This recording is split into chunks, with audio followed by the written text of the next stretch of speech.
সূর্য ওঠায় পাখিরা উড়তে লাগলো বা উড়তে শুরু করলো। সূর্য ওঠায় কুয়াশা অদৃশ্য হয়ে গেল।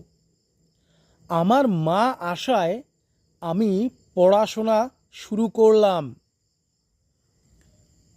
ভূত আসায় সবাই পালিয়ে গেল। Yes, friends, if you want to translate this kind of sentences into English, you need a structure, and the structure is yes.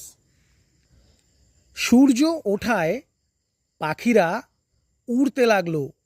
The sun having risen, the birds began to fly. সূর্য ওঠায় কুয়াশা মুছে গেল। The sun having risen, the fog disappeared. মা আসায় আমি পড়াশোনা শুরু করলাম।